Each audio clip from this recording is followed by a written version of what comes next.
WOD number 6 for you. This is 4 rounds. You're going to do split leg lunges on your right, split leg lunges on your left, and then you're heading into 15 lying leg raises, and then 20 single leg glute bridges, and 25 seated heel taps. So I'm going to go through the movements, talk about technique, because that's the number one thing.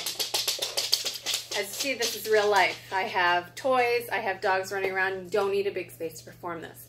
So with the split leg lunges, you're going to put your foot on a bench and then walk out far enough, because what we want to happen is when we do the lunge, we don't want this front knee, it's a little bit awkward to get into, this front knee to track over my toes. So from here, keeping my chest up, I'm going to lower until this leg is about 90 degrees and come on back up.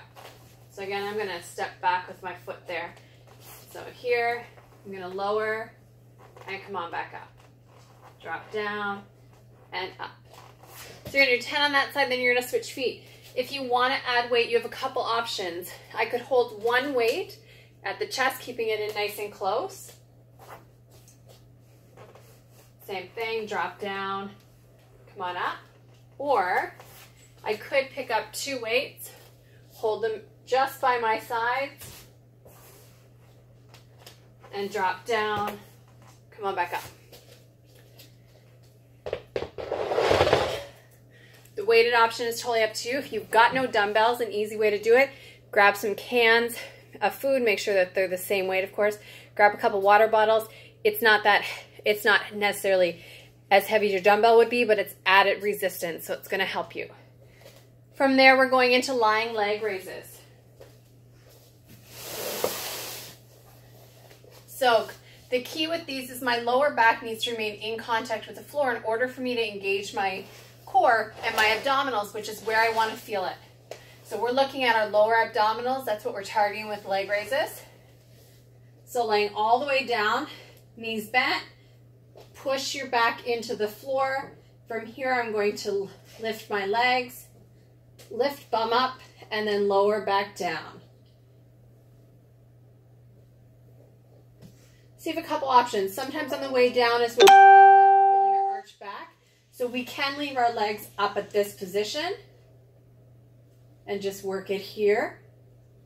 Or you can lower as far as you're able to until you feel your back come off the floor and come on up. From there, we're staying down on the ground, single leg glute bridges. So one leg up, I'm going to drive through this heel, coming up, squeezing my glute for that extra burn. Coming up, squeezing. So I'm going to do 10 on this leg and then 10 on this leg. Don't forget to squeeze at the top. From there, still staying on the floor, we're going to grab a dumbbell, or it doesn't have to be a dumbbell, just some sort of object so that you're going to bring your feet over. So feet are going to start on one side. Depending on how strong your abdominals are, will depend on where you place your hands. The closer you place them to the dumbbells or the whatever object you're moving your feet over, the harder it's going to be. So start wherever you like. We're going to lift up and over as 1, up and over as 2. I can lean forward, up and over, up and over. You're going to feel that. So again, go through these movements. You're going to do 4 rounds, adjust where you need to make the adjustments, add weights if you want to add weights. Have fun with it.